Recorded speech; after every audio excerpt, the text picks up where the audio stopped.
ಈ ಚಿತ್ರದ ಪತ್ರಿಕಾಗೋಷ್ಠಿಗೆ ತಮಗೆಲ್ಲ ನನ್ನ ಹಿನ್ನೆಲೆ. ನಾನು 1976ನೇ ಇಸ್ವಿಯಿಂದ ಚಲನಚಿತ್ರರಂಗದಲ್ಲೇ ಇದ್ದೇನೆ. ಅಂದರೆ ಉಮಾ ಥಿಯೇಟರ್ ಚಾಮರಾಜಪೇಟೆ, ಅಲ್ಲಿ ತಾಂತ್ರಿಕ ವಲಯದಲ್ಲಿ ಕೆಲಸ ಮಾಡಿಕೊಂಡು ಆನಂತರ ಅಭಿನಯ ಥಿಯೇಟರ್, ವಸಂತ್ ಕಲರ್ ಲ್ಯಾಬೊರೇಟರಿ ಇತರ ಕೆಲಸಗಳನ್ನ ಮಾಡಿಕೊಂಡು ಜಿ.ವಿ. ಅಯ್ಯರ್ ಅವರ ಆದಿಶಂಕರಾಚಾರ್ಯ ಮತ್ತು ಮಧ್ವಾಚಾರ್ಯ ಈ ಚಲನಚಿತ್ರವನ್ನು ಇಡೀ ಕರ್ನಾಟಕಕ್ಕೆ ನಾನು ಕೆಲಸ ಮಾಡಿದ್ದೀನಿ. ನಂತರದ ದಿನಗಳಲ್ಲಿ ಭಾರತ ಸರ್ಕಾರದ ದೂರದರ್ಶನ ಕೇಂದ್ರದಲ್ಲಿ ಚಲನಚಿತ್ರ ವೈವಿಧ್ಯಮಯವಾದ ಕೆಲಸಗಳು ಹೇಗೆ ಸಾಮಾಜಿಕ, ಧಾರ್ಮಿಕ, ಶೈಕ್ಷಣಿಕ, ಕ್ರೀಡೆ, ವರದಿ ಹಾಗೆ ಪ್ರತಿಯೊಂದು ವಿಭಾಗಗಳಲ್ಲೂ ಕೆಲಸ ಮಾಡಿಕೊಂಡು 32 ವರ್ಷಗಳನ್ನು ಮೀರಿ ನಾನು ಕೆಲಸ ಮಾಡಿದ್ದೀನಿ. ನಿವೃತ್ತಿಯ ನಂತರ ಮತ್ತೆ ಮರಳಿ ನನ್ನ ಪ್ರೀತಿಯ ಚಿತ್ರರಂಗಕ್ಕೆ ಬಂದಿದ್ದೇನೆ. ನಮ್ಮ ಮಾತೃಶ್ರೀ ವಿಷನ್ ಸಂಸ್ಥೆಯಿಂದ ಪ್ರತಿ ವರ್ಷ 2 ಚಿತ್ರಗಳನ್ನು ಮಾಡೋದಕ್ಕೆ ಪ್ರಯತ್ನ ಪಡೋದಕ್ಕೆ ನೋಡ್ತಾ ಇದ್ದೀನಿ. ಅದರಲ್ಲಿ ಒಂದು ಮನರಂಜನೆಯ ಜೊತೆಗೆ ಸಮಾಜದ ದೃಷ್ಟಿಯಿಂದ ಒಳ್ಳೆಯ ಸಂದೇಶವನ್ನು ಸಾರುವಂಥ ಚಲನಚಿತ್ರವನ್ನು ಮಾಡಬೇಕು ಅಂತ ಹೇಳಿ ಅಂದ್ಕೊಂಡಿದ್ದೀನಿ. ಹಾಗಾಗಿ ಮುಂದುವರೆದುಕೊಂಡು ಬರ್ತಾ ಇದ್ದೀನಿ. ಮಾಯೆ ಅಂಡ್ ಕಂಪನಿ ಈ ಚಿತ್ರ, ಇದರ ಬಗ್ಗೆ ನಮ್ಮ ನಿರ್ದೇಶಕರು ಮುಂದೆ ಮಾತಾಡ್ತಾರೆ. ಇದು ಎಂಥ ಸದಭಿರುಷ್ಟಿಯ ಚಿತ್ರ ಅಂದರೆ, ಇವತ್ತಿನ ಕಾಲಘಟ್ಟದಲ್ಲಿ ವಾಟ್ಸಪ್ ಇರ್ಬೋದು, ಫೇಸ್ಬುಕ್ ಇರ್ಬೋದು, ಜಾಲತಾಣಗಳಲ್ಲಿ ಏನೇ ಇರ್ಬೋದು, ಒಳಿತು ಕೆಡುಕುಗಳನ್ನು ವಿಶ್ಲೇಷಣೆ ಮಾಡಿ ಹೇಗೆ ಅದರಲ್ಲಿ ಸಿಕ್ಕಾಕೊಳ್ತಾರೆ, ಹೇಗೆ ತೊಂದರೆ ಅನುಭವಿಸ್ತಾರೆ ಅನ್ನೋದನ್ನ ಒಂದು ಸಂದೇಶವಾಗಿ ನಾವು ಕೊಟ್ಟಿದ್ದೀವಿ.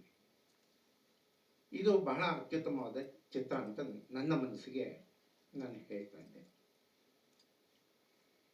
ಈ ಚಿತ್ರ ಇಲ್ಲಿಯವರೆಗೂ ಬರುವುದಕ್ಕೆ ಮೂಲ ಕಾರಣ ನಮ್ಮ ನಟರು, ನಟಿಯರು, ತಂತ್ರಜ್ಞರು ಎಲ್ಲರೂ ನನ್ನ ಹಿಂದೆ ಕೆಲಸ ಮಾಡಿದ್ದಾರೆ. ನಾನೊಬ್ಬ ನಿರ್ಮಾಪಕ ಅನ್ನೋದಕ್ಕಿಂತ ಹೆಚ್ಚಾಗಿ ಆ ಪದ ಬರಬೇಕು ಅಂದರೆ ನನ್ನ ಸಹ ನಿರ್ಮಾಪಕರು ನನ್ನ ಕೈ ಜೋಡಿಸಿದ್ದಾರೆ. ಆ ಕಾರಣದಿಂದ ನಾನು ನಿರ್ಮಾಪಕ ಆಗಿದ್ದೀನಿ ವಿನಃ ನಾನು ಒಬ್ಬ ಇಲ್ಲಿ ಕೆಲಸಗಾರ ಅಂತ ನಾನು ಹೇಳಕ್ಕೆ ಇಚ್ಛಪಡ್ತೀನಿ. ಇನ್ನು ಮುಂದೆ ನಮ್ಮ ಕರ್ನಾಟಕದ ಜನತೆಗೆ ನಾನು ಕೇಳ್ಕೊಳ್ಳೋದೇನು ಅಂದರೆ, ಮೊದಲಿಗೆ ದಯವಿಟ್ಟು ಕನ್ನಡ ಚಿತ್ರಗಳನ್ನು ಥಿಯೇಟರ್ಗಳಿಗೆ ಬಂದು ನೋಡಿ. ಯಾಕೆ ಮನೇಲಿ ಕೂತ್ಕೊಂಡ್ರೆ ಎಲ್ಲ ಟಿವಿನಲ್ಲಿ ಬರುತ್ತೆ, ಎಲ್ಲ ನೋಡೋಕ್ಕಾಗಲ್ವಾ ಅಂತ ಕೇಳ್ಬೋದು. ಆದರೆ ಅವಾಗ ಯಾರೋ ಒಬ್ಬರು ಅತಿಥಿ ಬರ್ತಾರೆ, ಬಾಗಿಲೇನೋ ಶಬ್ದ ಆಗತ್ತೆ, ಇನ್ನೇನೋ ಶಬ್ದ ಆಗತ್ತೆ, ಮನೇಲಿರೋ ತೊಂದರೆಗಳನ್ನೆಲ್ಲ ತಲೆಗೆ ಬರುತ್ತೆ, ಕತೆ ಅರ್ಥ ಆಗಲ್ಲ. ಕೊನೆಗೇನಾಗುತ್ತೆ, ಇಷ್ಟೇನಾ? ಅದು ತಪ್ಪು. ಅದೇ ನೀವು ಚಿತ್ರಮಂದಿರಕ್ಕೆ ಬಂದು ನೋಡಿದ್ರೆ ಖಂಡಿತವಾಗಿ ಒಂದು ಆಳದವಾಗಿ ನೀವು ಅದನ್ನ ವಿಶ್ಲೇಷಣೆ ಮಾಡೋದಕ್ಕೂ ನಿಮ್ಗೆ ಅನುಕೂಲ ಆಗುತ್ತೆ, ತಪ್ಪು ಒಪ್ಪುಗಳನ್ನ ಕೇಳೋದಕ್ಕೂ ಆಗುತ್ತೆ, ನಾವು ತಿದ್ಕೊಳ್ಳೋದಕ್ಕೂ ಅದಕ್ಕೂ ಸರಿ ಹೊಂದುತ್ತೆ. ಇದನ್ನ ನನ್ನ ಮನದಾಳದ ಆಸೆ. ಇನ್ನು ಈ ನನ್ನ ಒಂದು ಮುಂದೆ ಏನು ಪಯಣ ಇದೆ ನಿರಂತರವಾಗಿ ನಡೀತಾ ಇರುತ್ತೆ. ಕನ್ನಡ ಚಿತ್ರೋದ್ಯಮದ ಮೂಲಕ ನನ್ನ ಕನ್ನಡ ಸೇವೆಯನ್ನು ನಾನು ಮಾಡ್ತಾ ಇರ್ತೀನಿ ಅನ್ನೋದನ್ನ ಹೇಳಿ ಮತ್ತೊಮ್ಮೆ ನನ್ನ ಪತ್ರಕರ್ತರಿಗೆ, ಮಾಧ್ಯಮದವರಿಗೆ, ಪ್ರತಿಯೊಬ್ಬರಿಗೂ ನನ್ನ ಧನ್ಯವಾದಗಳನ್ನು ಹೇಳಿ ಮುಗಿಸ್ತೇನೆ. ನಮಸ್ಕಾರ ಸರ್. ಈ 9 ಶುಕ್ರವಾರ, ಈ ಬರೋ 9ನೇ ತಾರೀಕು ರಿಲೀಸ್ ಆಗ್ತಾ ಇದೆ. ಹಾಂ, ಖಂಡಿತ ನಿಮ್ಮ ಒಳ್ಳೆಯ ಪ್ರಶ್ನೆ ಇದು. ನಾವು ಒಂದು ಚಿತ್ರವನ್ನು ಮಾಡುವಾಗ ನೀವು ಹೇಳಿದ್ದನ್ನೇ ನಾವು ಬೇಡ, 3-4 ಪಿಕ್ಚರ್ ಇದೆ ಹಾಕೋದು ಬೇಡ ಅಂದ್ಕೊಂಡು ಮುಂದೆ ಮುಂದೆ ಬಂದು ಕೊನೆಗೆ ಒಂದು ಹಂತಕ್ಕೆ ನಾವು ಬರಲೇಬೇಕಾಗುತ್ತೆ. ಈ ರೀತಿಯಾಗಿ ನಾವು 2 ವಾರ ಮುಂದಕ್ಕೆ ಹಾಕಿದ್ದೀವಿ. ನಾನು ಆಲ್ರೆಡಿ 19ನೇ ತಾರೀಕು ಹೋದ ತಿಂಗಳು ಅಂತ ಹೇಳಿ ನಾನು ಸ್ಟಿಕ್ಕರ್ ಕೂಡ ಮಾಡಿಸ್ಬಿಟ್ಟಿದ್ದೆ. ಆದರೆ ಕೂಡ ಅಲ್ಲೇನಾಯಿತು ನೋಡಿ, ಮತ್ತೆ 9 ಪಿಕ್ಚರ್ ಬಂತು. 9 ಪಿಕ್ಚರಲ್ಲಿ ಸಾರ್ವಜನಿಕರು ಯಾವ ಪಿಕ್ಚರ್ ನೋಡ್ತಾರೆ, ಯಾವ್ದು ಬಿಡ್ತಾರೆ ಏನೂ ಗೊತ್ತಾಗಲ್ಲ. ಇರೋದ್ರಲ್ಲಿ ಒಂದು ಸಲಹೆ, ಇನ್ನೊಂದು ಹೆತ್ತೋರಿಗೆ ಹೆಗಡ ಮುದ್ದು ಅಂತ ಹೇಳ್ತಾರೆ. ಆದರೆ ನಮ್ಮ ಚಿತ್ರ ನಮ್ಮ ಒಂದು ಕಾನ್ಷಿಯಸ್ನಲ್ಲಿ ಎಷ್ಟು ಅತ್ಯುತ್ತಮವಾಗಿದೆ ಅಂತ ನಮ್ಮ ಹೃದಯ ಹೇಳುತ್ತೆ, ನಮ್ಮ ಮನಸ್ಸು ಹೇಳುತ್ತೆ. ಆ ಒಂದು ಧೈರ್ಯದಿಂದ ನುಗ್ಗುತ್ತಾ ಇರ್ತೀವಿ. ಇದು ಸಹಜ ಕ್ರಿಯೆ.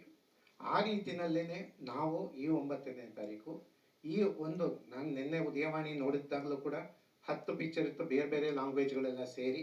ಆ 10ರಲ್ಲಿ 5 ಪಿಕ್ಚರು ಇದೆ. 5 ಪಿಕ್ಚರಲ್ಲಿ ಸ್ಟಾರ್ ಕ್ಯಾಸ್ಟ್. ಇನ್ನೊಂದು ಹೇಳೋದು ಅಂದರೆ, ಮುದ್ರಣ ಮಾಧ್ಯಮಕ್ಕೆ ನನಗೆ ಇವಾಗ ಅನುಭವಕ್ಕೆ ಬಂದಿರೋದು ನೋಡಿ, ಮೊನ್ನೆ 2ನೇ ತಾರೀಕು ಒಂದು ಚಲನಚಿತ್ರ ರಿಲೀಸ್ ಆಗಿದೆ. ಆದರೆ ಯಾವ ಥಿಯೇಟ್ರಲ್ಲಿದೆ ಅನ್ನೋದು ಅಲ್ಲಿಲ್ಲ. ಮುದ್ರಣ ಮಾಧ್ಯಮಕ್ಕೆ ಕೊಟ್ಟು ಏನು, ಇಂಥ ಥಿಯೇಟ್ರಲ್ಲಿ ಇಂಥ ಪಿಕ್ಚರ್ ಇದೆ ಅನ್ನೋದು ಕಣ್ಣಿಗೆ ಬೀಳ್ಬೇಕು. ಏನಿಲ್ಲ, ಅದು PVRದು ಒಂದು ಗೋಡೌನ್ ಥರ ಒಂದಿಷ್ಟು. ಅದು ಹೇಗೆ ಒಂದು 50 ಮ್ಯಾಕ್ಸ್ ಅಂತೆ, ಇನ್ನೊಂದಂತೆ, ಮತ್ತೊಂದಂತೆ, ಇವೆಲ್ಲ ಇದೆ. ಆದರೆ ಥಿಯೇಟರ್ಸ್ಗಳಲ್ಲಿ ಯಾವ PVR, ಯಾವ ಮಾಲು, ಎಲ್ಲಿದೆ, ಏನೂ ಇರಲ್ಲ. ಇದು ಯಾವ ರೀತಿ ಅರ್ಥೈಸ್ಕೊಳ್ಳೋದು ಒಬ್ಬ ಸಾರ್ವಜನಿಕವಾಗಿ ನಾನು ಯೋಚನೆ ಮಾಡಿದಾಗ. ಅದು ಒಂದು.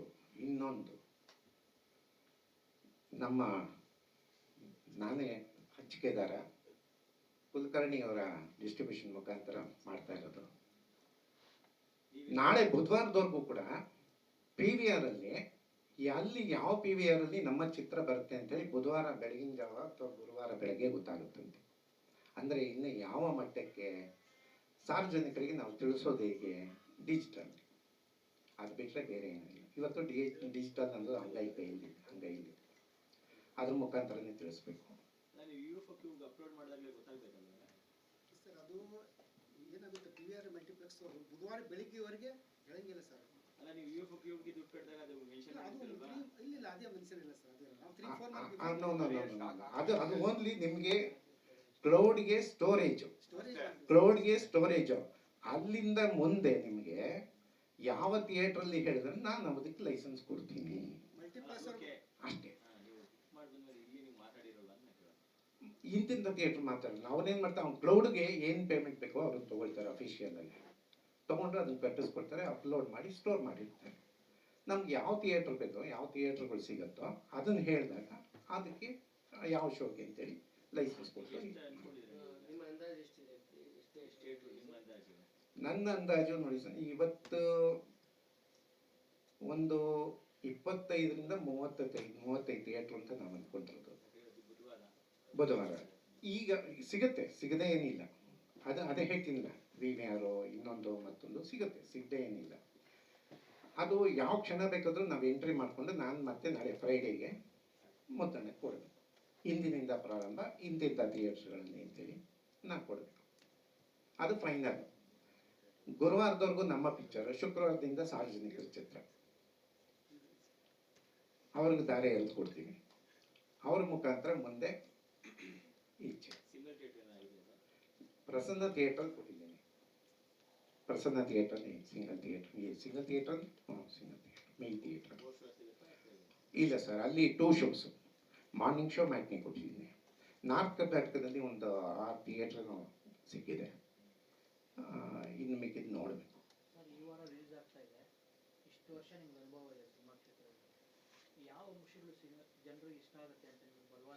ಸರ್, ಇದರಲ್ಲಿ 2 ಥರ ಇದೆ. ಜನರೇಷನ್ ಅಂದರೆ ಹಿಂದೆ ನಮ್ಮ ಕಾಲಘಟ್ಟದಲ್ಲಿ ಹೇಗಿತ್ತೋ, ಈ ಮಧ್ಯದ ಕಾಲಘಟ್ಟದಲ್ಲಿ ಹೇಗಿದೆ, ಇವತ್ತಿನ ಕಾಲಘಟ್ಟದಲ್ಲಿ ಹೇಗಿದೆ, ಅದನ್ನು ಯೋಚನೆ ಮಾಡಿ ಇವತ್ತಿನ ಒಂದು ಟೆಕ್ಕಿಗಳು ಅಂದರೆ ಏನಿವತ್ತು ಟೆಕ್ನಾಲಜಿ ಇದೆ ಆ ಟೆಕ್ನಾಲಜಿಯಲ್ಲಿ ಇವತ್ತಿನ ಒಂದು ಯುವಕರಿಗೆ ಹೊಂದುವಂಥ ಚಲನಚಿತ್ರಗಳು ಇದ್ದರೆ ಮಾತ್ರ ಹೋಗುತ್ತೆ ಅಂತ ನನ್ನ ಭಾವನೆ.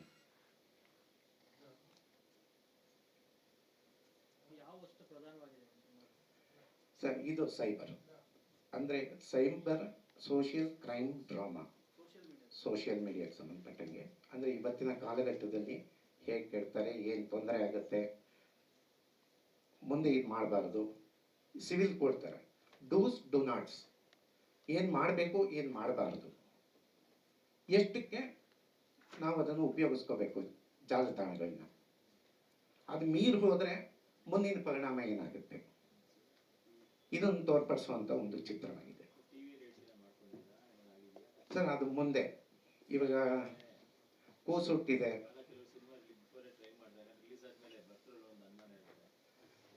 ನಾವು ಅದನ್ನ ಈಗ ಸದ್ಯಕ್ಕೆ ಮನಸ್ಸಿನಲ್ಲಿ ಏನೂ ಇಟ್ಕೊಂಡಿಲ್ಲ, ಮುಂದೆ ನೋಡೋಣ. ನಿಜ ನಿಜ ನಿಜ ಸತ್ಯವಾದ ಮಾತು. ನನ್ನ ಹತ್ರನೂ 100 ಸ್ಯಾಟಲೈಟ್ ರೈಟ್ಸ್ ನನ್ನ ಹತ್ರನೂ ಇದೆ, ನಾನು ಕಾಪಿ ರೈಟ್ಸ್ ಹೋಲ್ಡರು. ಸತ್ಯ ಅದು. ನಾನು ಉದಯ ಟಿವಿಗೆ ಬಿಗಿನಿಂಗಲ್ಲಿ ನಾನು ಕೊಟ್ಟಿದ್ದೆ, ಅದಾದ ನಂತರ ನಮ್ಮ ರಂಗನಾಥ್ ಅವ್ರಿಗೆ ಪಬ್ಲಿಕ್ ಟಿವಿಗೆ ಕೊಟ್ಟೆ. ಅದು ನಿರಂತರವಾಗಿ ನಡೀತಾ ಇರುತ್ತದು ಈಗಲೂ ಕೂಡ. ಹೀಗೆ ಮತ್ತೊಮ್ಮೆ ನನ್ನ ಆತ್ಮೀಯ ದೃಶ್ಯ ಮಾಧ್ಯಮದವರೆಗೂ, ಧ್ವನಿ ಮಾಧ್ಯಮದವರೆಗೂ ಮತ್ತು ಮುದ್ರಣ ಮಾಧ್ಯಮದವರೆಗೂ ಧನ್ಯವಾದಗಳನ್ನು ಹೇಳಿ ನಮಸ್ಕಾರ.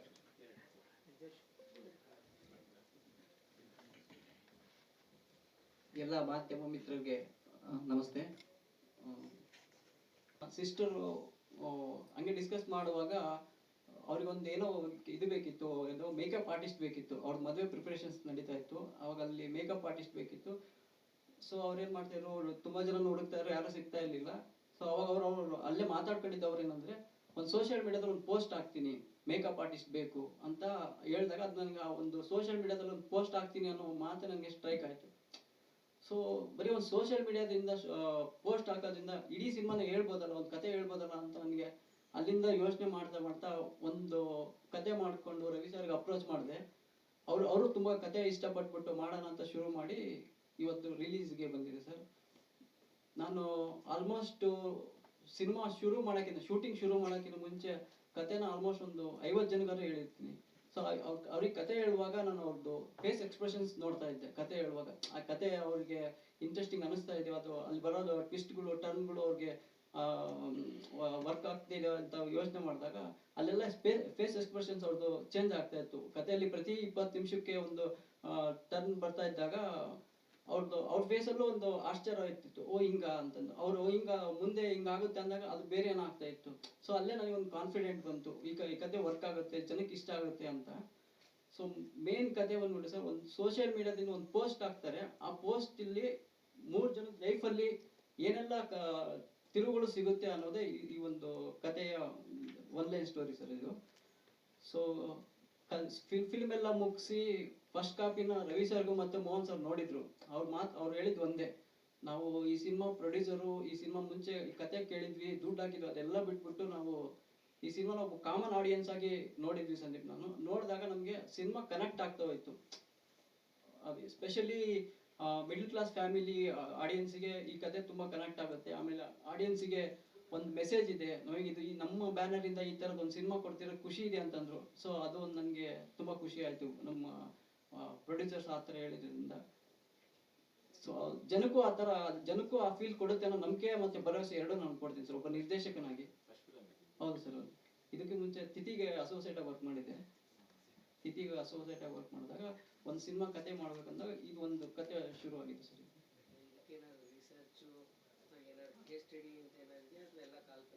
ಸರ್ ಎಲ್ಲ ಕಾಲ್ಪನಿಕ. ಒಂದು ವಿಷಯ, ಅದು ನಾನು ಈ ಸಿನಿಮಾ ಮುಗಿಸಿ ರೀಸೆಂಟ್ ಆಗಿ ಒಂದು ತಿಂಗಳು ಬ್ಯಾಕು ನ್ಯೂಸ್ ಚಾನಲ್ ನೋಡ್ತಿರ್ಬೇಕಾದ್ರೆ ನಾನು ಏನು ಕತೆ ಮಾಡ್ಕೊಂಡು ಬರ್ದಿದ್ದಲ್ಲ, ಆ ಸೇಮ್ ಇನ್ಸಿಡೆಂಟ್ ವೆಸ್ಟ್ ಬೆಂಗಾಲ್ ಅಲ್ಲಿ ನಡೆದಿದೆ. ಅಂದ್ರೆ ಒಂದು ಸೋಷಿಯಲ್ ಮೀಡಿಯಾ ಪೋಸ್ಟ್ ಇಂದ ಏನೆಲ್ಲ ಆಗುತ್ತೆ ಅನ್ನೋದು ನನಗೆ ಸುಮ್ಮನೆ ನೋಡ್ತಾ ಇರೋದು. ನ್ಯೂಸಲ್ಲಿ ಬರ್ತಿರ್ಬೇಕಾದ್ರೆ ಈಗ 60 seconds ಅಲ್ಲಿ ಚಿಕ್ಕ ಇದು ಬರುತ್ತಲ್ವಾ, ಇದೇ incident, same incident West Bengal ಅಲ್ಲಿ ನಡೆದಿದೆ ಸರ್.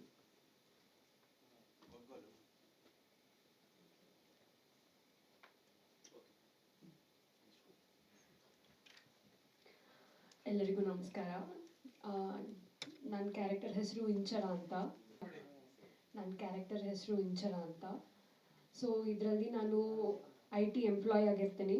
ತುಂಬ ಸಿಂಪಲ್ ಲೈಫ್. ನನಗೆ ಅಜ್ಜಿ ಇರ್ತಾರೆ. ಸೊ ಅವ್ರಿಗೋಸ್ಕರ ನಾನು ಸೋಷಿಯಲ್ ಮೀಡಿಯಾಲಿ ಒಂದು ಪೋಸ್ಟ್ ಹಾಕ್ತೀನಿ. ಆ ಪೋಸ್ಟಿಂದ ಎಲ್ಲ ಕ್ಯಾರೆಕ್ಟರ್ಸಲ್ಲಿ ಹೇಗೆ ಟ್ವಿಸ್ಟ್ ಬರುತ್ತೆ ಅನ್ನೋದೇ ನನ್ನ ಕ್ಯಾರೆಕ್ಟರ್ ಇಲ್ಲಿ ಇಂಪಾರ್ಟೆಂಟ್. ಹೌದು. ಸೊ ನಾನು ಹಾಕೋ ಒಂದು ಪೋಸ್ಟಿಂದ ಎಷ್ಟು ಪ್ರಾಬ್ಲಮ್ಸ್ ಕ್ರಿಯೇಟ್ ಆಗುತ್ತೆ, ಎಷ್ಟು ಟ್ವಿಸ್ಟ್ ಆ್ಯಂಡ್ ಟರ್ನ್ಸ್ ಬರುತ್ತೆ ಅನ್ನೋದೇ ಈ ಕತೆ ಮೂಲಕ ಹೇಳ್ತೀವಿ. ಕೊನೆಯಲ್ಲಿ ಒಂದು ಮೆಸೇಜ್ ಥರ ಕೊಡೋದೇನೆಂದರೆ, ಸೋಷಿಯಲ್ ಮೀಡಿಯಾ ಎಷ್ಟು ಎಕ್ಸ್ಟೆಂಟಲ್ಲಿ ಯೂಸ್ ಮಾಡಬೇಕು, ಅದು ಎಕ್ಸೆಸ್ ಯೂಸ್ ಆದರೆ ಅದರಿಂದ ಏನೇನು ಪ್ರಾಬ್ಲಮ್ಸ್ ಕ್ರಿಯೇಟ್ ಆಗುತ್ತೆ ಅನ್ನೋ ಒಂದು ಮೆಸೇಜ್ನ ನಾವು ಇದರಲ್ಲಿ ಕೊಡೋದಕ್ಕೆ ಇಷ್ಟಪಡ್ತಾ ಇದ್ದೀವಿ. ಇದು ನನ್ನ ಫಸ್ಟ್ ಸಿನಿಮಾ. ಇದಕ್ಕೆ ಮುಂಚೆ ನಾನು ಸೀರಿಯಲಲ್ಲಿ ಮಾಡ್ತಾ ಇದ್ದೆ. ಸೊ ಸಿನಿಮಾ ಅಲ್ಲಿ ಇದು ಫಸ್ಟ್ ಟ್ರೈ. ಕಲರ್ಸ್ ಕನ್ನಡ ಅಲ್ಲಿ 3 ಗಂಟು ಅಂತ ಒಂದು ಸೀರಿಯಲ್ ಬರ್ತಾ ಇತ್ತು. ಸೊ ಆ ಸೀರಿಯಲಲ್ಲಿ ನೆಗೆಟಿವ್ ಕ್ಯಾರೆಕ್ಟರ್ ಇತ್ತು. ಆ ಸೀರಿಯಲಿಂದ ಸ್ಟಾರ್ಟ್ ಮಾಡಿದ್ದು ನನ್ನ ಕೆರಿಯರ್. ಸರ್, ಯಶಸ್ವಿ ನಾನು ಒಂದೇ ಸೀರಿಯಲಲ್ಲಿ ಮಾಡಿದವರು. ಸೊ ಇವರು ಅಪ್ರೋಚ್ ಮಾಡಿದ್ರು ನನಗೆ, ಈ ಥರ ಒಂದು ಸ್ಟೋರಿ ಇದೆ, ನಾನು ಮಾಡ್ತಾ ಇದ್ದೀನಿ, ನೀನು ಡೈರೆಕ್ಟರ್ ಸರ್ ಹತ್ರ, ಪ್ರೊಡ್ಯೂಸರ್ ಸರ್ ಹತ್ರ ಬಂದು ಮಾತಾಡು ಅಂತ. ಸೊ ನನಗೆ ಕತೆ ಕೇಳಿದಾಗ ತುಂಬ ಇಷ್ಟ ಆಯಿತು. ನನ್ನ ಡೆಬ್ಯೂ ಮೂವಿ ಒಂದು ವೇಟೇಜ್ ಇದೆ ಕ್ಯಾರೆಕ್ಟರ್ಗೆ ಅಂತ ಅನ್ನಿಸ್ತು. ಸೊ ಈ ಮೂವಿಗೆ ಒಪ್ಕೊಂಡು ನಾನು ಮಾಡಲಿಂಗ್ ಮಾಡ್ತೀನಿ. ಸೊ ರೀಸೆಂಟಾಗಿ ಮಿಸ್ ಗ್ಲೋಬ್ ವರ್ಲ್ಡಲ್ಲಿ ಇಂಡಿಯಾ ರನ್ನರ್ ಅಪ್ ನಾನು 2023 3 months back. Thank you. Hi, ಎಲ್ರಿಗೂ ನಮಸ್ತೆ. ನನ್ನ ಹೆಸರು ವಿಭಾ ಪ್ರಮೋದ್ ಅಂತ. ಆ್ಯಂಡ್ ಈ ಮೂವಿನಲ್ಲಿ ನಾನು ಮಾನ್ಸಿ ಅನ್ನೋ ಕ್ಯಾರೆಕ್ಟರ್ ಮಾಡ್ತಾ ಇದ್ದೀನಿ.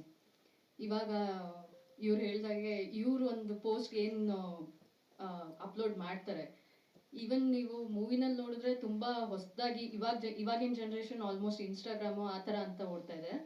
ಹಳೆ ಜನ್ರೇಷನ್ಸಲ್ಲಿ ಫೇಸ್ಬುಕ್ ಕೂಡ ಇರಲಿಲ್ಲ. ಬಟ್ ಇವಾಗ ಈ ನಮ್ಮ ಮೂವಿ ಹಳೆ ಜನ್ರೇಷನು ಹೊಸ ಜನ್ರೇಷನು ಎಲ್ಲ ಕಂಪ್ಲೀಟ್ ಫುಲ್ ಫ್ಯಾಮಿಲಿ ನೋಡೋ ಅಂಥ ಒಂದು ಮೆಸೇಜು, ಎಲ್ರಿಗೂ ಅದು ರೀಚ್ ಆಗೋವಂಗೆ, ಕನೆಕ್ಟ್ ಆಗೋವಂಗೆ ಇರೋ ಅಂಥ ಒಂದು ಮೆಸೇಜ್ ಕೊಡುತ್ತೆ. ಅವರೊಂದು ಪೋಸ್ಟ್ ಏನು ಮಾಡ್ತಾರೆ ಅದು ಅವ್ರ ತಲೆನಲ್ಲಿ ಏನಿರುತ್ತೆ, ಅಥವಾ ಅದರಿಂದ ಬೇರೆಯವ್ರ ತಲೆನಲ್ಲಿ ಏನೇನು ದೃಷ್ಟಿಕೋನಗಳು ಓಡಬಹುದು ಅನ್ನೋ ಅಂಥದ್ದು ಒಂದು ಇಂಪಾರ್ಟೆಂಟ್ ಮೆಸೇಜ್ ಈ ಮೂವಿನಲ್ಲಿ ತೋರಿಸ್ತಾರೆ. ಆ್ಯಂಡ್ ಅದರಿಂದ ಒಂದೊಂದು ಪೋಸ್ಟಿಂದ ಯಾರ್ಯಾರಿಗೆ ಯಾವ್ಯಾವ ಅವ್ರವ್ರ ಲೈಫಲ್ಲಿ ಏನೇನು ಥರ ಎಫೆಕ್ಟ್ ಆಗ್ಬೋದು ಅನ್ನೋದು ಪ್ರತಿಯೊಂದೂ ನಾನು ಫಸ್ಟ್ ಟೈಮ್ ಮೂವಿ ಅವರು ನಮಗೆ ನಿರ್ದೇಶಕರು ಕತೆ ಎಕ್ಸ್ಪ್ಲೇನ್ ಮಾಡಿದಾಗ ಯೂಶಲಿ ನಾವೊಂದು ಎಕ್ಸ್ಪೆಕ್ಟ್ ಮಾಡ್ತೀವಿ, ಟ್ವಿಸ್ಟ್ ನೆಕ್ಸ್ಟ್ ಹೇಗಿರುತ್ತೆ, ಇನ್ನೊಂದು ಹೇಗಿರುತ್ತೆ, ಓಕೆ ಇದಾದ್ಮೇಲೆ ಹೀಗಾಗ್ಬೋದು ಅಂತೆಲ್ಲ ಎಕ್ಸ್ಪೆಕ್ಟ್ ಮಾಡ್ತೀವಿ. ಬಟ್ ನಾನು ಕತೆ ಕೇಳಬೇಕಾದ್ರೆ ನನಗೆ ಶಾಕಿಂಗ್ ಆಗಿತ್ತು. ಒಂದು 15 minutes 10 ನಿಮಿಷ ಒಂದೊಂದು ಸ್ವಲ್ಪ ಹೊತ್ತು ಆದಮೇಲೆ ಓಕೆ ಹೀಗಾಗ್ಬೋದು ಅಂದರೆ ಅದರಿಂದ, ಬಟ್ ನಾವು ಅದು ಅನ್ಎಕ್ಸ್ಪೆಕ್ಟೆಡ್ ಆಗಿದೆ ಟ್ವಿಸ್ಟ್ಸು. ಸೊ ಇದು ನೀವೇ ನಿಮ್ಮ ತಲೆಯಿಂದ ಅಥವಾ ಯಾರೇ ಮೂವಿ ನೋಡೋಕೆ ಬಂದ್ರೂ ಏನೇ ಒಂದು ಎಕ್ಸ್ಪೆಕ್ಟೇಷನ್ ಇಲ್ಲದೆ ಲೈಕ್ ಏನು ಕತೆ ಇರ್ಬೋದು ಅಂತ ತಿಳ್ಕೊಳಕ್ಕೆ ಬಂದರೆ ಅವ್ರಿಗೆ ಅದು ತುಂಬ ಇಷ್ಟ ಆಗುತ್ತೆ ಮೂವಿ ಅನ್ನೋದು ನನ್ನ ಅಭಿಪ್ರಾಯ. ಇದರಲ್ಲಿ ನಂದು ಮತ್ತೆ ಇಂಚರದ ಇದು ಹೆಂಗಂದ್ರೆ 4 ಮುಖ್ಯ ಪಾತ್ರಗಳಿದಾವೆ. 4 ಮುಖ್ಯ ಪಾತ್ರಗಳಲ್ಲಿ ಅವ್ರದ್ದು ಒಂದು ಪೋಸ್ಟ್ ಸೆಂಟರಲ್ಲಿದ್ದರೆ ಅವ್ರ ಲೈಫಲ್ಲಿ ಏನೇನೆಲ್ಲ ಅದರಿಂದ ಎಫೆಕ್ಟ್ ಆಗುತ್ತೆ, ಅವ್ರವ್ರು ಮತ್ತೆ ಅದರಲ್ಲಿ ಅವ್ರವ್ರು ಚೂಸ್ ಮಾಡೋದು, ಅವ್ರವ್ರು ಏನು ಹೇಳ್ತಾರೆ ಅದಕ್ಕೆ, ಮಾನಸಿಕ ಪ್ರಜ್ಞೆ ಮತ್ತೆ ಅವ್ರ ಚಾಯ್ಸಸ್ ಹೇಗೆ ಇಂಪಾರ್ಟೆಂಟ್ ಆಗುತ್ತೆ ಲೈಫಲ್ಲಿ. ಪ್ರತಿಯೊಂದು ಸಣ್ಣ ಪುಟ್ಟ ಚಾಯ್ಸಸ್ ಹೇಗೆ ಅವ್ರದ್ರಲ್ಲಿ ದೊಡ್ಡ ಇಂಪ್ಯಾಕ್ಟ್ ಮಾಡುತ್ತೆ ಲೈಫಲ್ಲಿ ಅನ್ನೋದು ಈ ಮೂವಿನಲ್ಲಿ ನೀಟಾಗಿ ತೋರಿಸಿದ್ದಾರೆ. ಹಾಂ, ನಾನು ಇದಕ್ಕೂ ಮುಂಚೆ ಸೀರಿಯಲ್ಸಲ್ಲಿ ಮಾಡಿದ್ದೀನಿ. ಇವ್ರು ಹೇಳಿದಾಗ ನಾನು ಅವಳು ಒಂದೇ ಸೀರಿಯಲಿಂದ ಸ್ಟಾರ್ಟ್ ಮಾಡಿದ್ದು 3 ಗಂಟು ಅಂತ. ಅದು ಬಿಟ್ಟರೆ ನೆಕ್ಸ್ಟ್ ನಾನು ಕನ್ನಡತಿ, ನಮ್ಮನೆಯವ್ರ ರಾಣಿ ಅದರಲ್ಲೆಲ್ಲ ಮಾಡಿದ್ದೀನಿ. ಸಣ್ಣ ಪಾತ್ರದಲ್ಲಿ ಸ್ಟಾರ್ಟ್ ಮಾಡಿದ್ದೀನಿ. ಇದು ನನ್ನ ಮೊದಲನೇ ಮೂವಿ. ಇದಾದ್ಮೇಲೆ ಇನ್ನೂ ಒಂದು ಮೂವಿನಲ್ಲಿ ಕೂಡ ಮಾಡಿದ್ದೀನಿ, ಅದರಲ್ಲಿ ಫ್ರೆಂಡ್ ಪಾತ್ರವಾಗಿ ಮಾಡಿದ್ದೀನಿ. Okay, thank you.